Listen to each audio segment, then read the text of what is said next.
Afternoon. My name is Meg Boisseau Allison, and I am a teacher librarian and co-founder of Seeking Social Justice here at U32 Middle and High School. Thank you all for joining us as we celebrate the second anniversary of when our brave students of color from BLAAMM raised the Black Lives Matter flag at our school after months of education, leadership, and school board meetings. Since that moment, we have continued to roll up our sleeves to have courageous conversations around systematic racism and hate in our school and community. The killings of George Floyd, Breonna Taylor, and Ahmaud Arbery pain us deeply to witness. Some may ask, what do these senseless and unjust murders and those of too many Black and Brown Americans have to do with Vermont and our school up on the hill? It's because we are all interconnected. Our school walls may be built from bricks and mortar, but the walls are porous.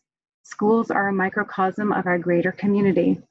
Studies show that Black students are 3 times more likely than white students to be suspended or expelled. Black, Indigenous, and students of color are many times more likely to confront racial bias and prejudice in their classrooms, in school policy, in our curriculum, on our library shelves, in our school mascots, and in the hallways. We are outraged that change is happening so slowly to recognize the full dignity and humanity of our students of color and all students from marginalized and diverse backgrounds.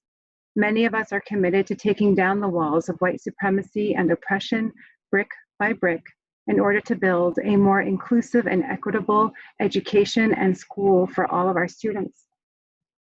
We can take steps to make our school and communities more humane and anti-racist.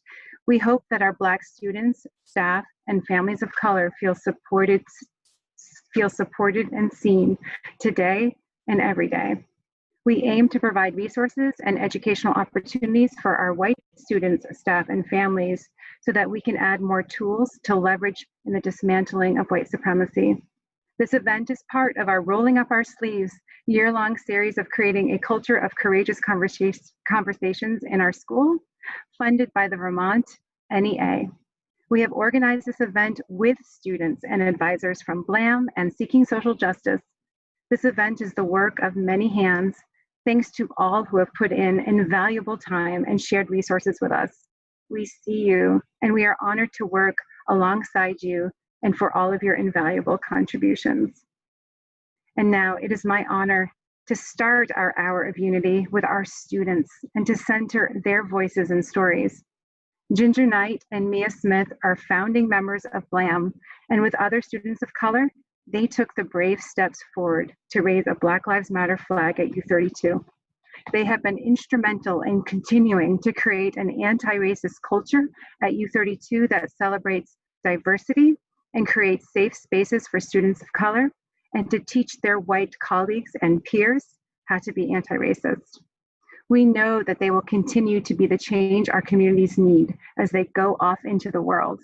Ginger to American University and Mia to Colorado College. We are so proud to have been able to enjoy their leadership and vision, and it is my pleasure to introduce them to begin our event. Hi, my name is Ginger. And I'm Mia. We're currently seniors in the club BLAAMM at U32. BLAAMM stands for Black, Latino, Asians, and many more, and is our school's diversity club who raised the Black Lives Matter flag 2 years ago. As we're ending our senior year, we were reflecting on our journey with BLAAMM, and with the anniversary of raising the flag, we were thinking about the work BLAAMM has done and why it was important to us. We found in an old document that we made prior to raising the Black Lives Matter flag, which was a raw list that BLAAMM members had made together that were the reasons we wanted the flag and what it would mean to us.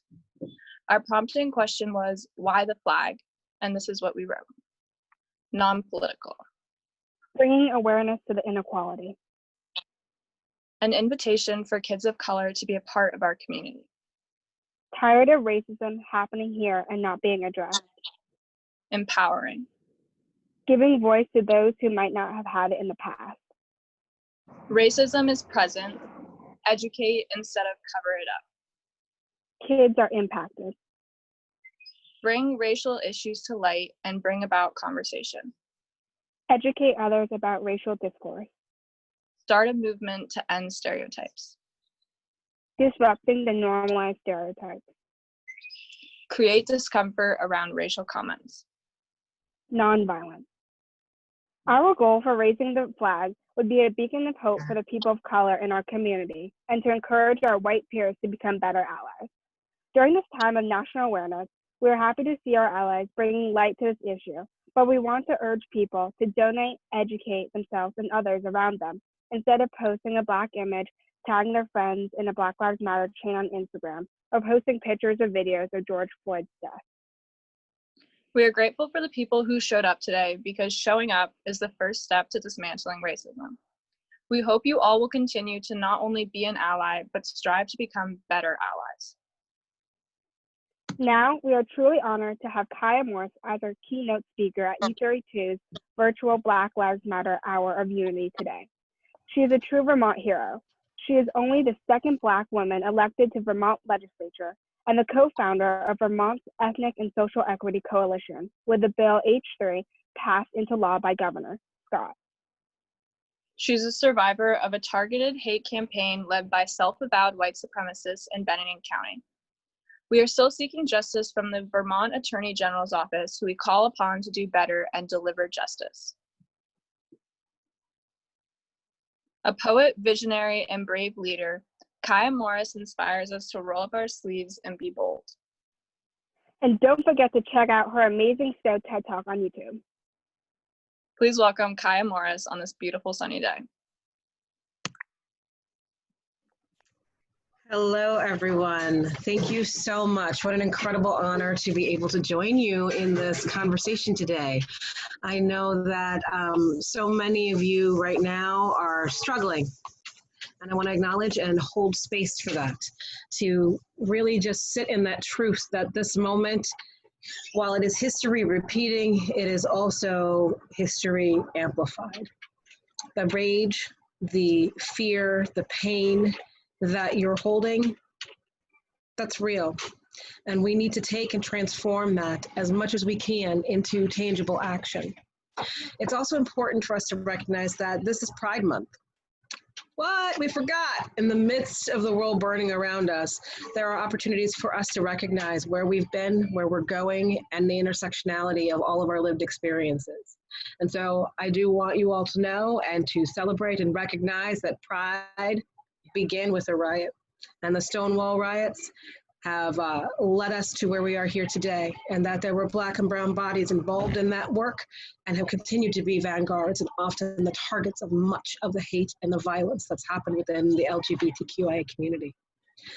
So really, we're sitting at the center of this moment where our president has no qualms about throwing out words and using rhetoric, creating calls to action for groups that have been lying in wait, have been seeking opportunities right here, even within this state, to enact violence upon those that do not believe in their ideologies and upon people of color throughout the state.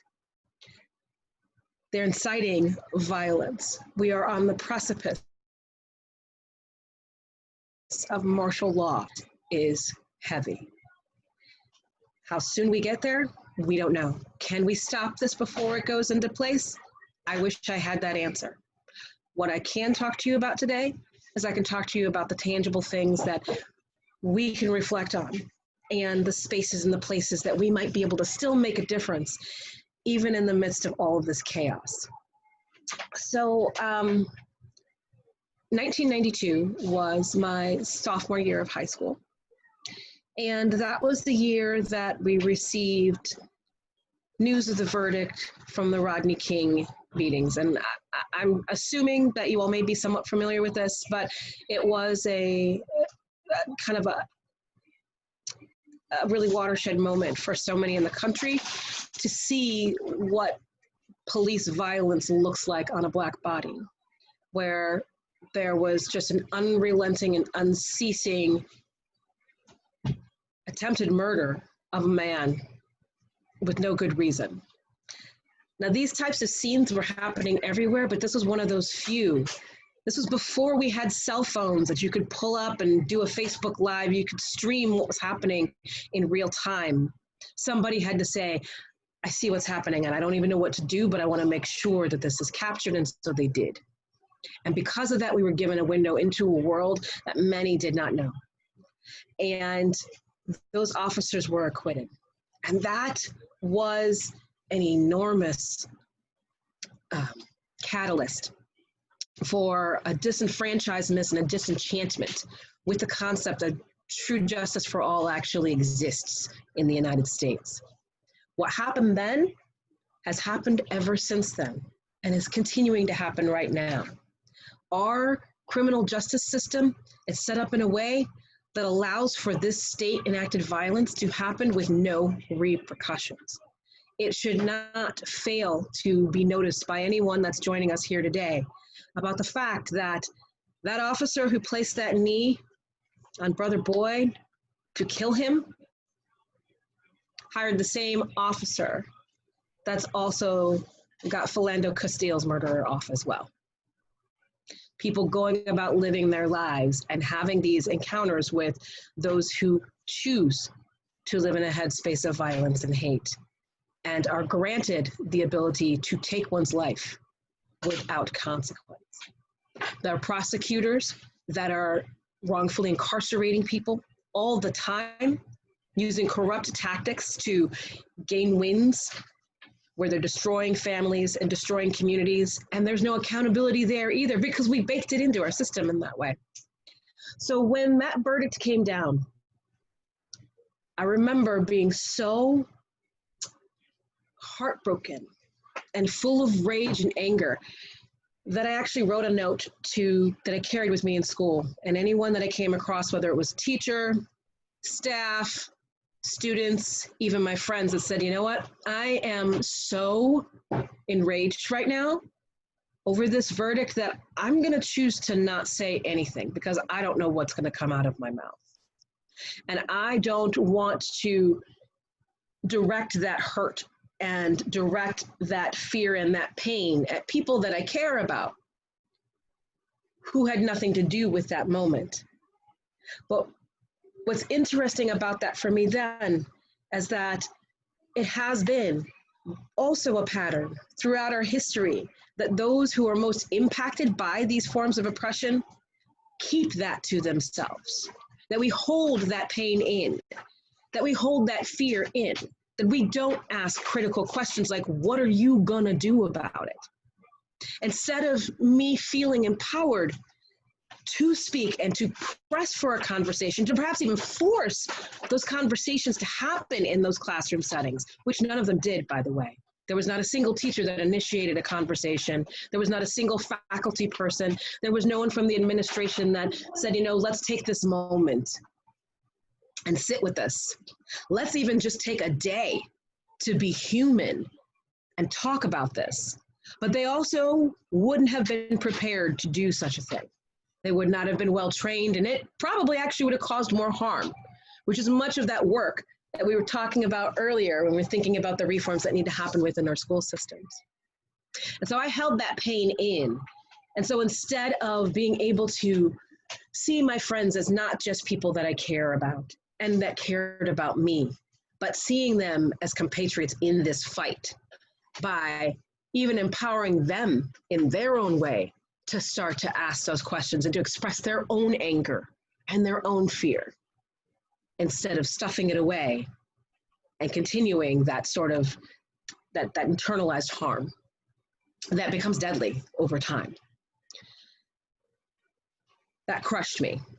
And we saw riots break out. And the same exact conversations that are taking place now were taking place then. And the conspiracy theories and the off-ramps away from the fact that there were cops that were allowed to beat a man almost to death on camera with physical evidence of the fact that everything they said to justify those actions were blatant lies, and there still would be no justice to be found.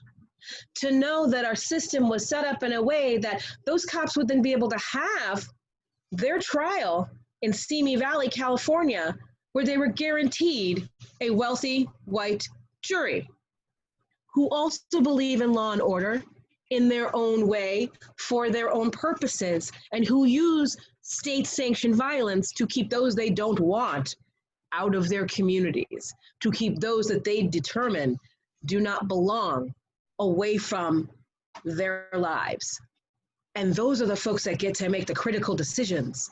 Those were the ones empowered to determine whether or not Rodney King would get justice.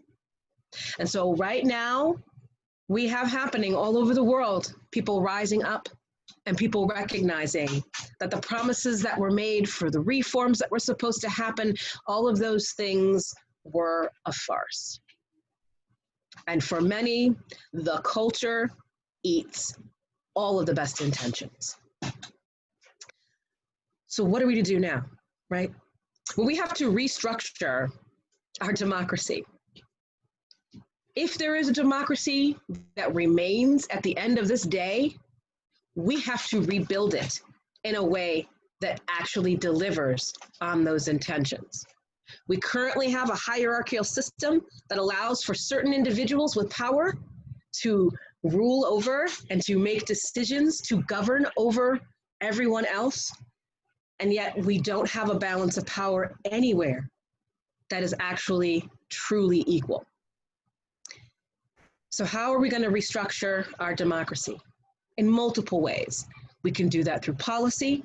We can do that through protest. So for those of you who feel that they need to mourn, for those of you who feel they need to sit in silence, for those of you who want to hold candles to mourn the dead, do that. Find that healing, find that space. And once you emerge from that quiet, once you emerge from the gentleness of that candlelight, step into the sun, step out into the open, and start speaking with clarity in an unapologetic voice about what needs to happen. If that is not your thing, protest if you need to. Protest. Speak and release that scream that's caught in your throat. Say the things that you are most afraid to say, because if you do not do so, it will destroy your soul. Ask questions within your community. If a crime was to happen, if there is a family that's experiencing harassment, if someone has a complaint against their law enforcement system, if your school is failing to deliver on the things that they say are the standards and protocols and procedures that are supposed to ensure you get equal access to education, that your child feels safe and feels welcome, that we are eliminating the constant barrage of trauma that's happening within these walls. If those things are not happening, where do you go? Where do you go? Do you have local systems set up? Do you have a network that someone can call?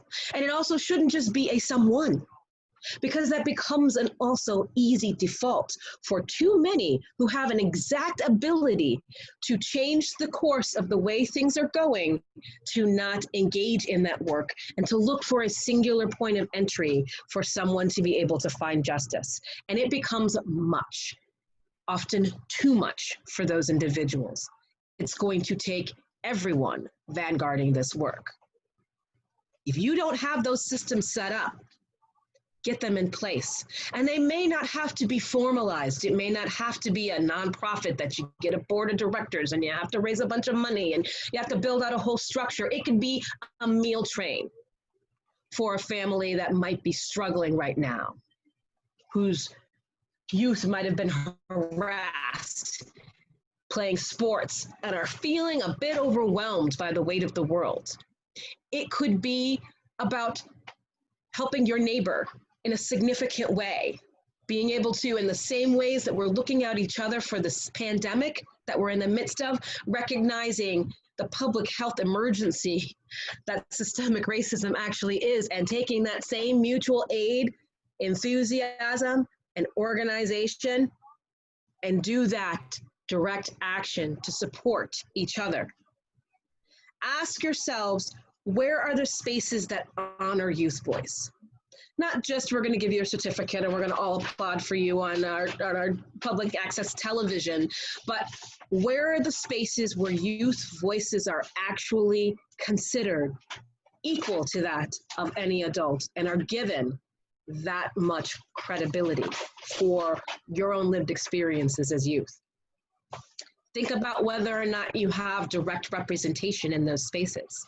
It is an impossibility to make real, meaningful reform within any structure that was built on a system of oppression if there is not direct representation from those most directly impacted. And I'm going to hold up your school board in that way. It is absolutely legal for you to have youth seats on your school board.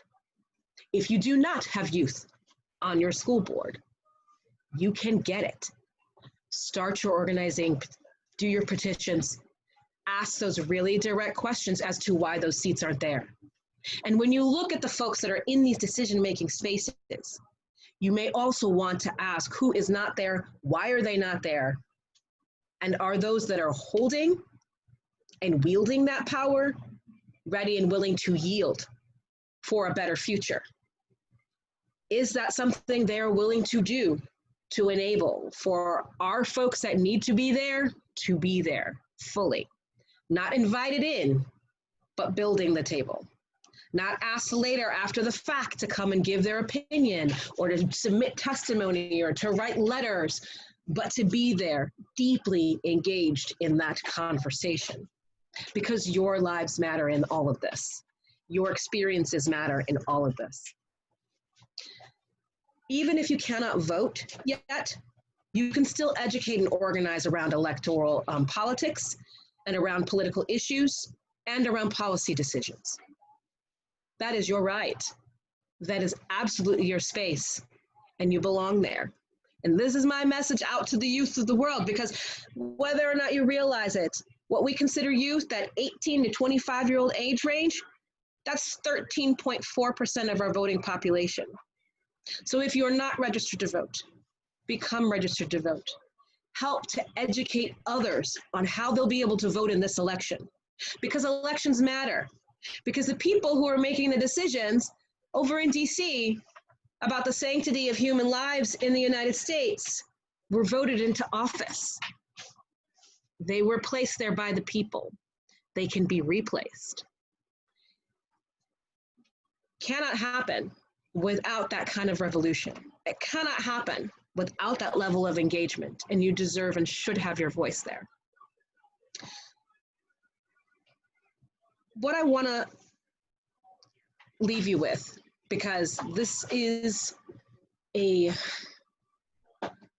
time where I feel so proud of the work that the youth here at U32, at Montpelier High School, at Brattleboro, in Rutland, in Milton, in so many places have done to raise the Black Lives Matter flag, is to say, we see you, we acknowledge you, and we're going to honor you, so that you do not have to continue to live in silence, and you do not continue to have to hold in your own pain. And this has been such a gorgeous movement to see unfold, where you all beat out major cities, even in doing this work. There are communities in New York, in the city, in Brooklyn, that will probably never raise the Black Lives Matter flag because they cannot get the conversations, the support, and the solidarity that's necessary to be able to make that kind of a bold declaration. It is so gorgeous to know that you had the courage to do something that many adults wanted to say you should not do. Don't make our schools political places, but we live political lives just through our existence. As we're placed on a census form to say you exist or you don't exist, as we are tied into funds that come into our community that determine the quality of education we receive, that determine our literal infrastructures within our roads, within our I'm sorry, this has been such a difficult road for so many of us, and sometimes words fail. So, but when I'm thinking about myself and when I'm thinking about you here today, and when I'm thinking about the power that you hold and that you promise, you're going to be that future that we need, and we need you there on those front lines today. I want to thank you all for this. I want to thank you for your solidarity with people of color across Vermont. I want to encourage you to reach out to your brothers and sisters in places where their schools are not making these moves and where the youth are still living in terror, because they're feeling quite alone right now, and they don't know that there's others that have their back, and they need that. And I need you as parents, and I need you as educators, I need you as community members to reach out as well, because we're not going to make it if we don't do this all in unison and in solidarity. Thank you so much for having me, and I'm so grateful for everything that comes next. Be safe and be strong. Black Lives Matter. Thank you.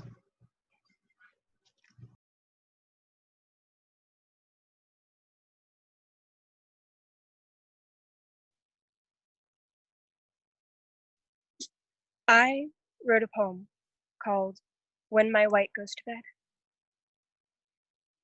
If my skin color could change as often as my identity does, I would be a chameleon. Because I wake up a white woman and go to bed a black girl. Because I sit and eat with my family a white woman. In the car, I am a white woman. In math, I don't know what color I'd be, but neither of us can pass. In history class, I am the black girl known for being too loud for everyone else. In science, I am the black girl you see in the commercials. In writing, it depends on the day, but sometimes my color fades away in the black and white of the page. But at the end of the day, when my white goes away, my black isn't okay. She's cracked by society, gunned down by the people she sees, feeling like she has to fight for equality. And truly, I should say, me is we. Because I am she, but she is not me. Because we live separately in the shell of a body who lives in the in-between. Thank you.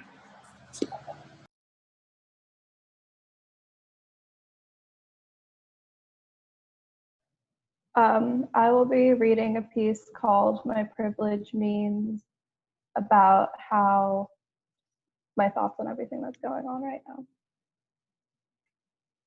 I've never had to consider what my last words might be. I love you too. You shot me. Why do you have your guns out? Why did you shoot me? What are you following me for? Please don't let me die. I don't have a gun. Stop shooting. I can't breathe. I don't want to die young.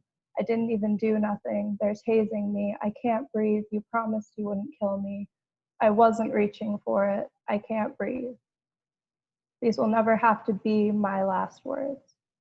They never should have been for Sean Bell, Oscar Grant, Kenneth Chamberlain, Kendrick McDade, Trayvon Martin, Kamani Gray, Michael Brown, Eric Garner, Christian Taylor, Samuel DuBose, Walter Scott, Freddie Gray, Natasha McKenna, Philando Castile, George Floyd, and too many more. If I tried to say the names of every Black person who's lost their life, had it taken from them at the hands of an unjust system, a system built against them, I'd never be able to catch my breath. I have been lucky to have an easy life, one where I am privileged enough to not fear strangers or worry that they'll call the police. I will not be shot in the street. Gunned down for the color of my skin, I will not lose my brother, my mother, my sister, father, or friend to someone who should have protected them. My face will not become a symbol, a message, a call to action. These should not be the things that make me lucky. Black communities should be free in the country they were forced to build, to carry, and endure. I believe that it is irresponsible to make a man's death a trending topic, justice for him a fleeting cause. We are collectively passionate in waves. Why must we see him beaten to the ground and held there to know that there is something wrong in our country? Why must I see him go through something I will never have to endure in order to relate to him? This in order to relate to him? Why do we only fight for those who are already dead? This is not new. Surprise. This happens every day where it isn't filmed and broadcast to prove a point. The image of a black man's neck pinned down by a white man's knee does not bring the black man power. George Floyd didn't have power in that moment. It was taken from him, and by sharing that image, you're not giving it back to him. When our government is racist, our systems of justice are racist, our citizens are racist, people of color will never have power. The privileges handed to most of us at birth have to be earned by almost half of the people in this country. Please show them respect when they are taken away. Slavery didn't end in 1865, segregation didn't end in 1964. In 2016, we elected a man who calls unarmed Black communities thugs and armed white men very good people. We must ask ourselves how Derek Chauvin felt comfortable attacking a Black man, how he was still serving after 18 complaints were filed against him, how he was allowed a badge in the first place, how there was more concern for Amy Cooper's dog than for the Black life she threatened, Christian Cooper. I believe that it is irresponsible to reduce someone to the body they reside in, to incite violence at a peaceful protest, to use a movement around an experience that is not yours as a way to ease your guilt. I believe in the power of persistence, the importance of change, of growth, of new beginnings. I believe that my voice matters, but it's not me who needs your support. Now is the time to find care where you didn't have it before. Support Black creators, donate to Black Lives Matter organizations, sign petitions, make calls, send emails, protest, learn. Be angry, be passionate, demand justice. Use your privilege to protect. I believe that there are still kind people in this world, in this country, and you can be one of them. Thank you.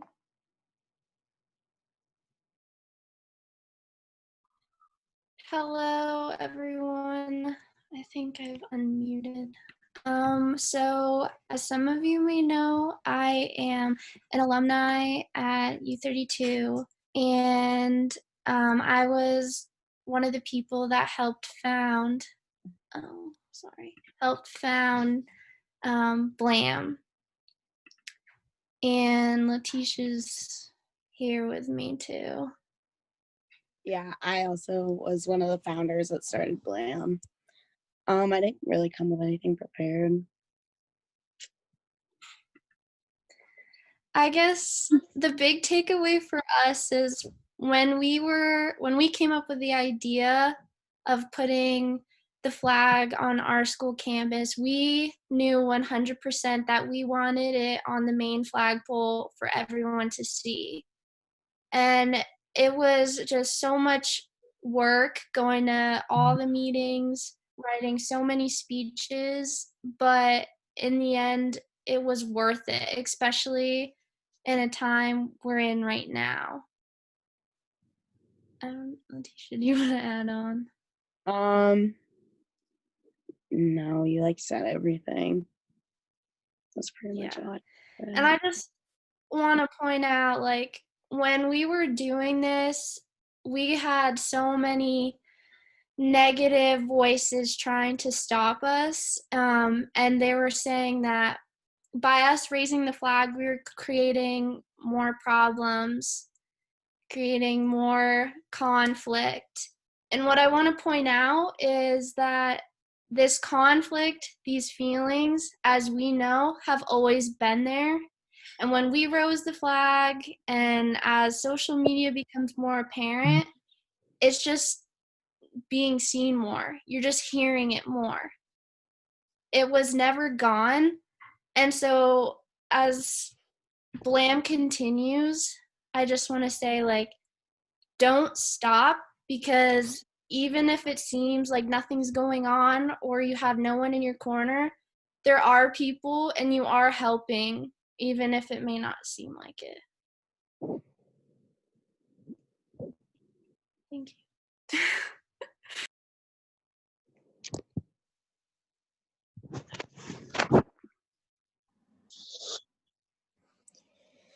Um, Hi, everyone. For those who know me, I hope you're doing well. For those who don't, I am Noah McLean. I'm a junior at U32. I am part of Seeking Social Justice, and I'm going to be talking about two things today. The first being my journey of becoming an ally, and my second of something that I recently came across that I want to just share with y'all, but I'll share that in a second. For me, I have always felt discomfort in the ways that Black citizens in this country have been treated. For many years, I would watch and or listen to the news with disgust, but would never know what to do with that disgust as a white, straight male with so much privilege. It wasn't until the Montpelier School District put a Black Lives Matter flag up on their school campus that I realized that I could have a role like my friends just across the road. When the U32 high school decided to raise the Black Lives Matter flag, I was eager to help.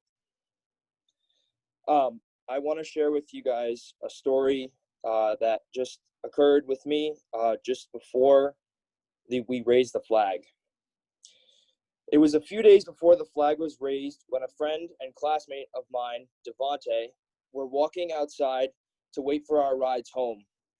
As we pushed through the doors, Vontae turned to me and said, "Can we go the other way?" I laughed, not thinking anything of it, and until I realized he had stopped walking. I asked Vontae, "What's wrong, man?" Vontae looked me dead in the eyes and said, "I'm nervous about that cop outside." And I said one of the dumbest things I could have ever said in that moment. I said to him, "Oh, it's fine, I know him." Of course, to me, that cop sitting out there wasn't even something that crossed my mind. But for Devontae, a very unfortunate but very true reality due to stereotyping and systemic racism, he was nervous about that cop. As an ally, you are going to make mistakes. You're not going to understand everything, so educate yourself. I want to say that this was one of the biggest moments in my life and journey as an ally.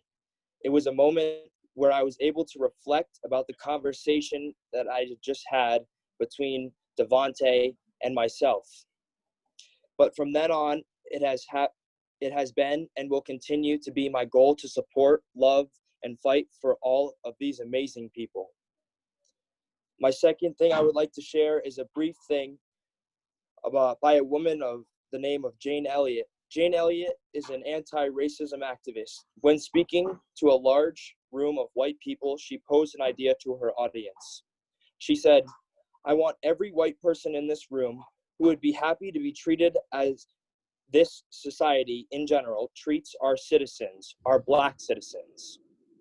If you as a white person would be happy to receive the same treatment that our Black citizens receive in our society, please stand." The camera turns to the audience and not a single person stands. So she speaks again. "You didn't understand the directions. If you white folks want to be treated the way Blacks are in this society, stand." "Nobody's standing here," she says. That says very plainly that you know what's happening. You know you don't want it for you. I want to know why you're so willing to accept and or to allow it to happen for others. I would like for all of us to leave this gathering to continue or to begin thinking about how personally, now that we are realizing what's happening, how we are going to change and challenge the ways of the continued stereotypes, harassment, brutality, and systemic racism in this country. Thank you, and Black Lives Matter. Everyone, my colleague in this work, Amy Koenig-Bauer, is going to join me from Seeking Social Justice to share some resources of how to stay involved. Hi, Amy. I think you're muted. Hello, everyone. Am I here? You're here. We're missing one of our boxes of resources, and I know. No. Oh, there it is. I know a lot of the things that happen when we talk about these topics. For me, at least, I really always want some actions to follow up the content. I've identified with the content, and I want to know what to do next. And of course, there is much more out there than we could fit on one slide at this moment. But we wanted to let you know of a couple things that are happening coming up soon. This Sunday, there is an event on the State House lawn in Montpelier that was organized by some of the folks from Montpelier High School who raised the Black Lives Matter flag there. And it will be, obviously you can see on the screen, there will be in the morning or in the early afternoon some time to make signs, and then later in the afternoon, Rodney Edens will be performing his poetry, and he's really incredible. And there will also be an open mic for Black Voices, and then a protest downtown. So if you're available for that, that's happening. Of course, we all also want to encourage you to support organizations, especially local organizations like Black Lives Matter in Burlington and Surge. Meg and I with Seeking Social Justice have collaborated with Surge Standing Up for Racial Justice a lot, and it's really indicative of the time that it takes to practice, you know, entering this world, talking about these things. You're not meant to know it all, like at the beginning, like, and Noah said in his practice in being an ally, it's really, it's something where you're gonna make mistakes, and Surge has been really helpful in guiding us to practice using language and having courageous conversations. And there are a couple other, we will share these links out to the people in attendance today also, so you can dig into these a little bit more. Campaign Zero has been doing a lot of great work. And then if you just want some guidance around how to have more courageous conversations in your life, this document here, Engage in Courageous Conversations About Race, is really helpful. And I will have Meg, because of her librarian expertise, speak a little bit to the read and listen resources we have listed here. Thank you, Amy. I want my community, all of you, to know that we have so many books in our collection, physical print books as well as and audio books, and we're curating those into a collection for you, so you'll be able to easily link to books about racial justice, intersectionality, police brutality, Black Lives Matter, any one of those topics, to do the work, right? To read more. That's how Amy and I and many of the people in this space, and many of you, continue to do the work, and then how to take actionable steps from that work to make change in our communities. So what we highly recommend, of course, we had to pick and choose a few. There's so many to start with, but How to Be an Anti-Racist by Dr. Ibram X. Kendi. He's a co-founder or the founder of the Anti-Racist Book Festival and Center in Washington, D.C. is a tremendous voice. You can get that book. It's sold out right now, along with White Fragility by Robin DiAngelo is also sold out right now. But we happen to have multiple copies of that book because many of our faculty last summer read White Fragility and got the opportunity to listen to Robin DiAngelo give a keynote at the Rowland Foundation last fall. The other book there, Stamped, Racism, Anti-Racism in You by Jason Reynolds and Ibram X. Kendi. Part of the money that we got to host Rolling Up Our Sleeves from the Vermont NEA is being used to help fund this event today, as well as to purchase a book set of this book. So we will be running a summer book group for those that are interested, and through the generosity of Bear Palm Books, they're able to offer folks a 15% off discount for this book if you would like to be a part of that summer book group. So more information to come on that. Some of us teachers are also reading Bettina Love, We Want to Do More Than Survive. It's about abolitionist and liberatory teaching practices. And I added some TED Talks there because there's so many podcasts and things to listen to, but TED Talks curated some really powerful discussions, anywhere from 5 minutes to 20 minutes, on ways that you can help understand how racism and systematic racism manifests itself in America. So thank you for those resources. They will all become embedded in this slideshow with additional ones for participants in this event.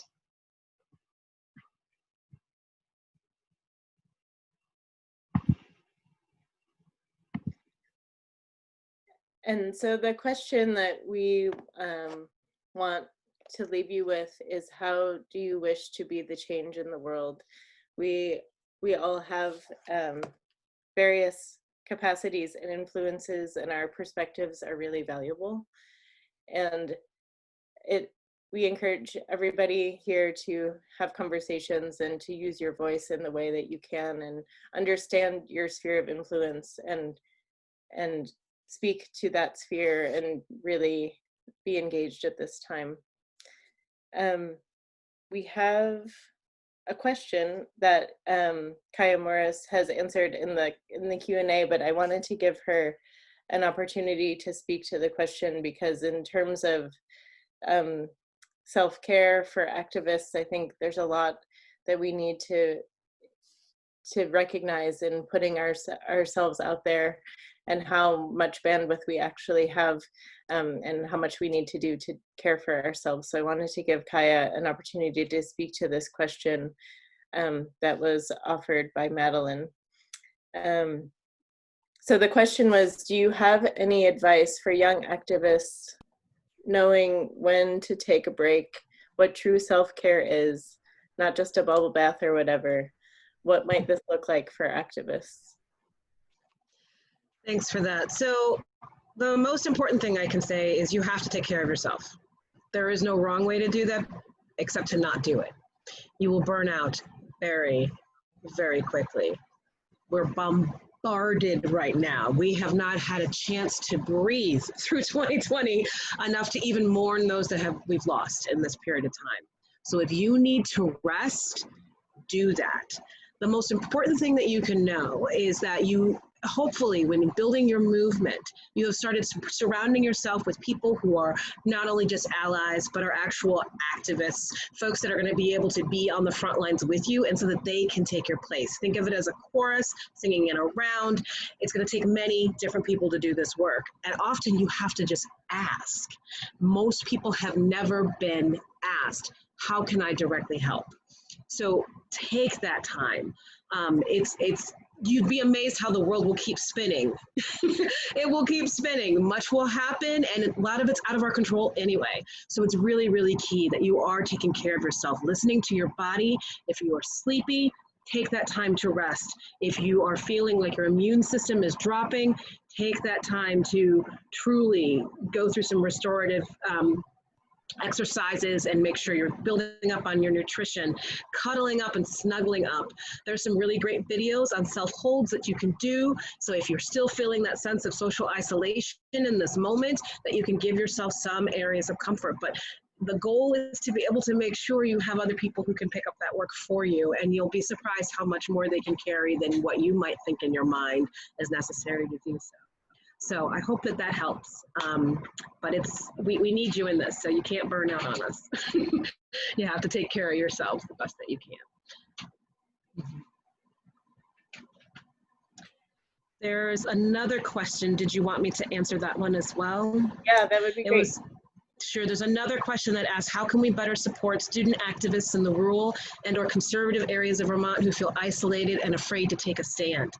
Literally by showing up. We do that all the time. We just put out a call to action to ask everybody to converge on Montpelier to go and be a part of a movement there. Those students often don't know that someone will come through, and they're feeling like they have to carry that whole weight on their own. So utilize what you have on social media to reach out. Check in on your cousins, check in on your friends, check in on people you may have competed in sports or in other extracurricular activities that you've met that are from these areas, just to say, hey, how are things going there? Is anybody taking any actions? Do you need us to lift you up? Do you need us to put out a call to action? Do you need us to boost it on social media? How can we help support you right now? Because we've actually been through it, and we can also help support you. So it's not only just also as well, these are the tangible things that we can do to help amplify your work, but share your wisdom and share your knowledge about having done this work to help strengthen someone else who is trying to figure it out on their own. And I think that would be a really key piece. So. Thank you so much, Kiah. Thank you for being here.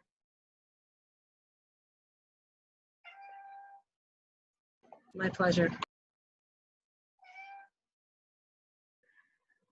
Can we have the last slide? Sorry. This is amazing. I just have to say again, kudos to all our students who have shown up to do the work. I'm so honored and proud to be in community with all of you leading the way.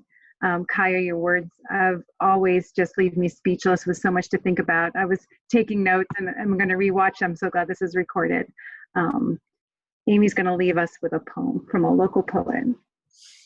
Thanks so much. And this work is from my friend Toussaint. He couldn't be here today. He is with his mother in Birmingham right now.